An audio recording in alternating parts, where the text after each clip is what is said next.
मैं आत्मा इन सभी अनुभवों को अनुभव कर रही हूँ, पर मैं यह अनुभव नहीं बन जाती।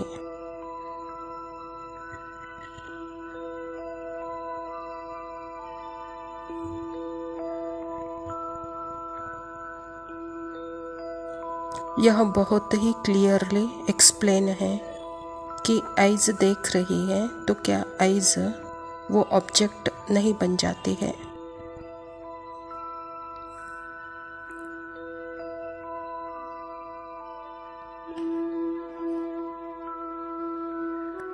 अपनी आँखों से मैं एक बोतल देख रही हूँ, इसीलिए मैं वो बोतल नहीं बन जाती हूँ।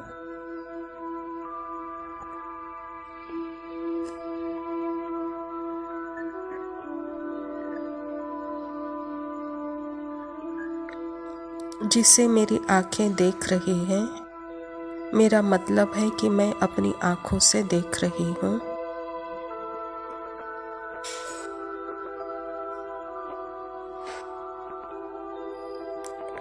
ऐसे ही आत्मा के साथ है कि आत्मा ऐसे चीज़ों को देख रही है तो वह वो चीज़ नहीं बन जाती है।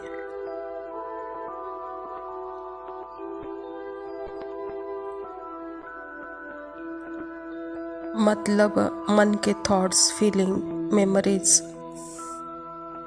वह ऑब्जेक्ट है।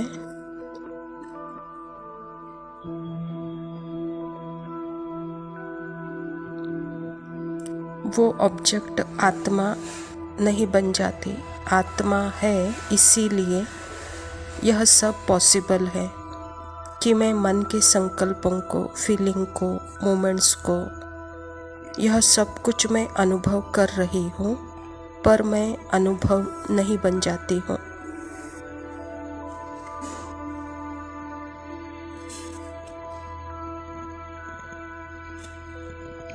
जैसे आँख आत्मा है और thought, feeling, emotion, memories, moment यह सब ऑब्जेक्ट है, यह चीज़ है।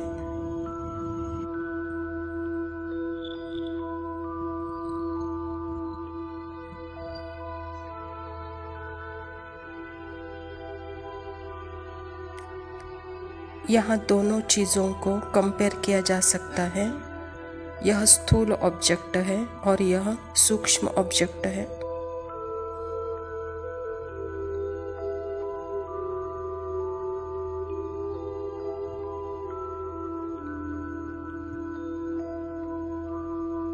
इसीलिए परमात्मा कहते हैं कि ज्ञान के बिना अपने आप के लिए टॉर्च कौन है? परमात्मा। तो परमात्मा क्यों चाहिए?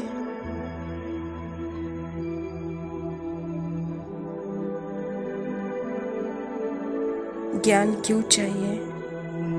इसके बिना अपने आप को तो देख नहीं सकेंगे।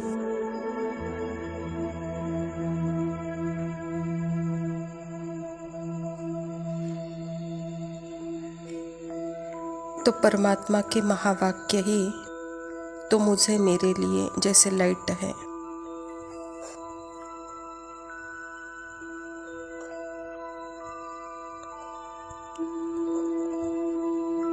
जो मेरे ट्रुथ को पॉइंट कर रहे हैं।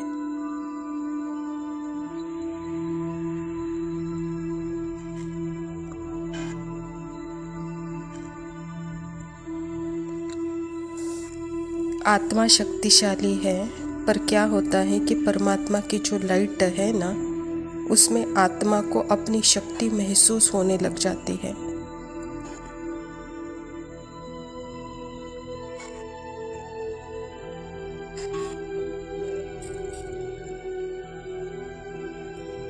परमात्मा का साथ होना यानी अपनी असलियत को पहचानना, अपनी ताकत को पहचान पाती है आत्मा।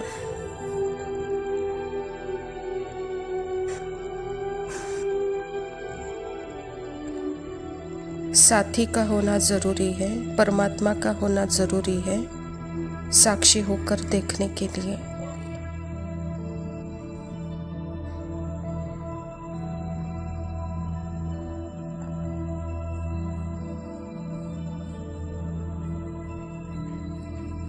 आत्मा जब परमात्मा के तरफ लाइट शाइन करती है तो उस मिरर में उसकी अपनी ट्रुथ दिखाई देती है।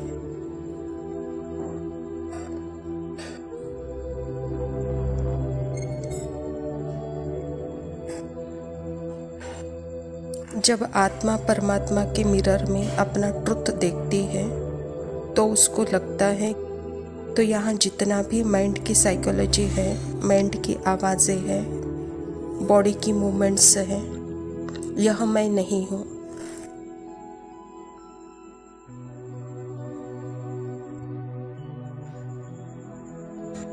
और जो यह थॉट चल रहे हैं, यह क्या है? I am not choosing my thought. हम चूज नहीं कर सकते। यह आत्मा के अंदर ही रिकॉर्डिंग है, स्क्रिप्ट है।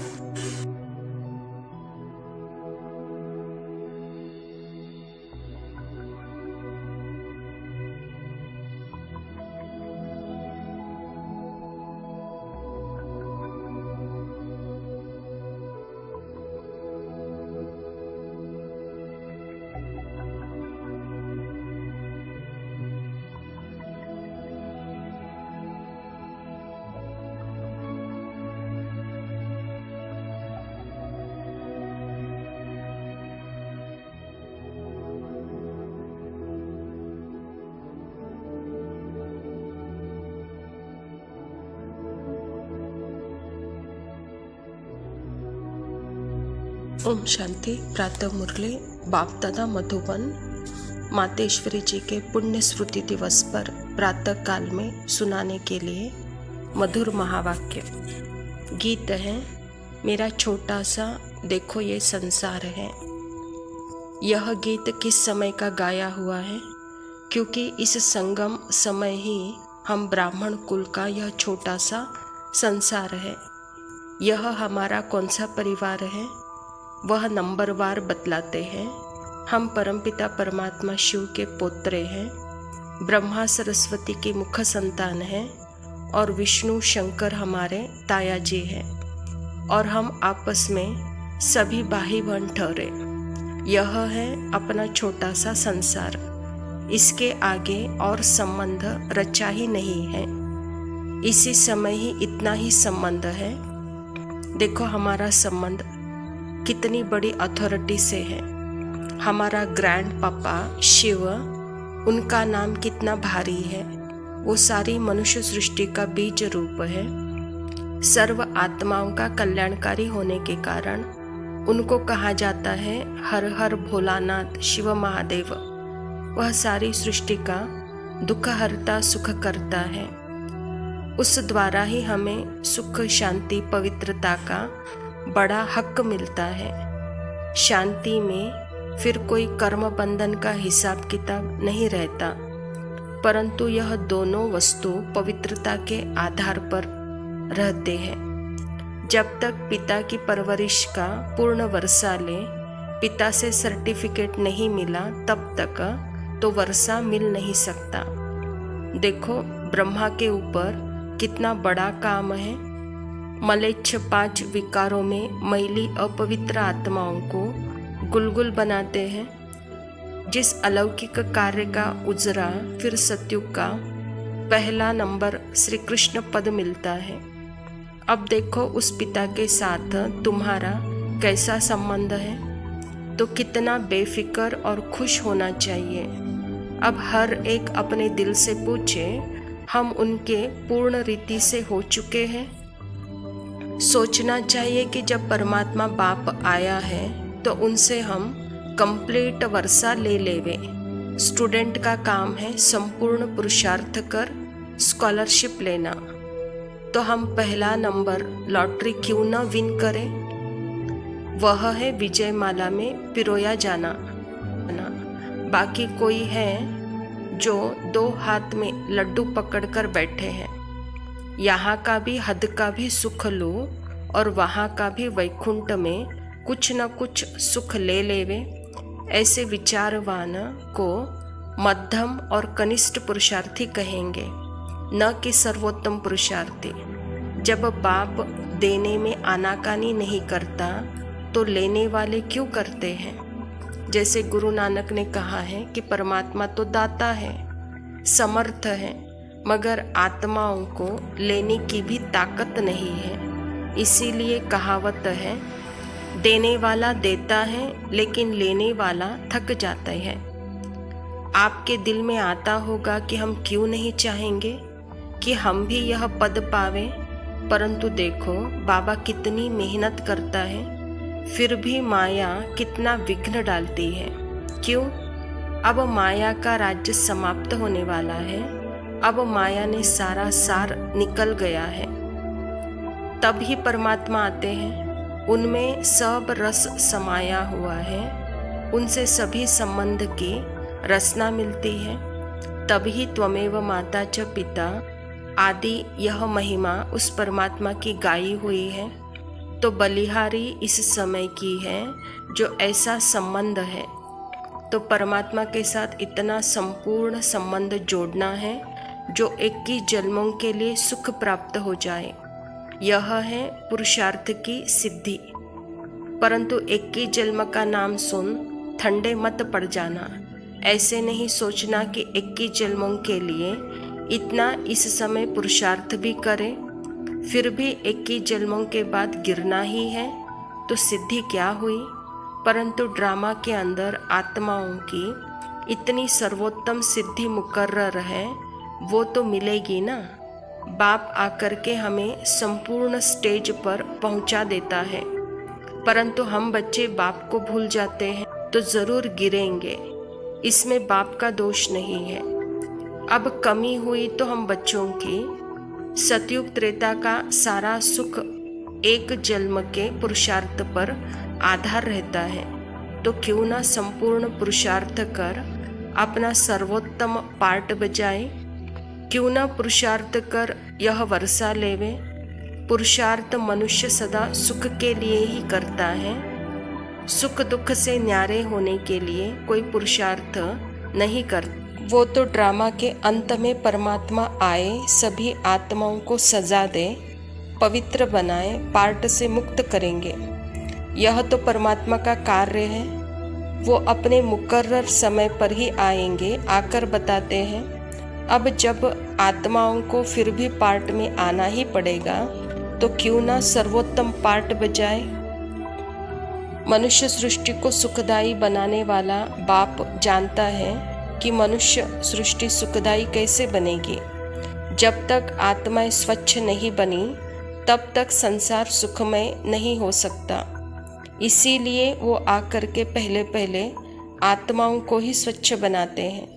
अभी आत्मा को इम्प्यूरिटी अस्वच्छता लगी है, पहले इस इम्प्यूरिटी को निकलना है, फिर आत्मा के बल से हर चीज़ उनकी तमो प्रधानता से बदल सतो प्रधानता होगी, जिसको कहेंगे कि सभी गोल्डन एज में आ जाते हैं। तो यह तत्व आदि सब गोल्डन एज स्टेज में आ जाते हैं, परंतु पहले आत्मा की स्टेज बदलती है। तो आत्माओं को बदलने वाला अर्थात आत्माओं को प्यूरिफाइड करने वाला अथॉरिटी तो वही है। तुम देखते हो ना कि अभी दुनिया बदलती जा रही है। पहले तो अपने को बदलना है। जब हम अपने को बदलेंगे तब उनके आधार से दुनिया बदलेगी। अगर अभी तक भी हमारे में फ़र्क नहीं आया है, अपने को ही नहीं बदला है, तो फिर दुनिया कैसे बदलेगी। इसीलिए अपनी जांच चेक करो रोज़। जैसे पोता मिल रखते हैं, रात को अपना खाता देखते हैं ना कि आज क्या जमा हुआ, सब अपना हिसाब रखते हैं ना। तो यहाँ भी अपना पोता मिल रखना है, सारे दिन में कितना हमारा फ़ायदा रहा, कितना नुकसान रहा। अगर नुकसान में कुछ ज़्यादा गया तो फिर दूसरे दिन के लिए फिर खबरदार रहना है। इसी तरह से अपना अटेंशन रखने से फिर हम फ़ायदे में जाते जाते अपनी जो पोजीशन है उसको पकड़ते चलेंगे। तो ऐसी जांच रखते अपने को बदला हुआ महसूस करना चाहिए। ऐसे नहीं कि हम तो देवता बनेंगे, वह तो पीछे बनेंगे। अभी जैसे है वैसे ठीक है, नहीं, अभी से वह देवताई संस्कार बनाने हैं। अभी तक भी 5 विकारों के वश संस्कार चलते हैं, तो देखना है कि हम विकारों से हम छूटते जा रहे हैं। हमारे में जो क्रोध आदि था वह निकलता जा रहा है। लोभ मोह आदि जो था वह सब विकारी संस्कार बदलते जा रहे हैं। अगर बदलते जा रहे हैं, छूटते जा रहे हैं, तो मानो हम बदलते जा रहे हैं। अगर नहीं छूटते हैं तो समझो कि हम अभी बदले नहीं हैं। तो बदलने का फ़र्क महसूस होना चाहिए, अपने में चेंज आनी चाहिए। ऐसे नहीं कि सारा दिन विकारी खाते में ही चलता रहे, बाकी समझे कि हमने कोई अच्छा दान पुण्य किया, बस नहीं। हमारा जो कर्म का खाता चलता है उसी में हमको संभलना है। हम जो कुछ करते हैं उसमें किसी विकार के वश हो अपना विकर्मी खाता तो नहीं बनाते हैं, इसमें अपने आप को संभलना है। यह सारा पोतामेल रखना है। जैसे सोने से पहले 10-15 मिनट अपने आप को देखना चाहिए कि सारा दिन हमारा कैसे बीता। कई तो नोट भी करते हैं, क्योंकि पिछले पापों का जो सिर पर बोझा है उसे भी मिटाना है। उसके लिए बाप का फरमान है, मुझे याद करो। तो वह भी हमने कितना समय याद किया, क्योंकि यह चार्ट रखने से दूसरे दिन के लिए भी सावधान रहेंगे। ऐसे सावधान रहते रहते फिर सावधान हो जाएंगे, फिर हमारे कर्म अच्छे रहते चलेंगे, फिर ऐसा कोई पाप नहीं होगा। तो पापों से ही तो बचना है ना। अच्छा, मीठे मीठे सिकिलदे बच्चों प्रति माता पिता बाप दादा का याद प्यार और गुड मॉर्निंग। रूहानी बाप की रूहानी बच्चों को नमस्ते। हम रूहानी बच्चों की रूहानी माता पिता बाप दादा को याद प्यार और नमस्ते। लव यू पापा, शुक्रिया। ओम शांति।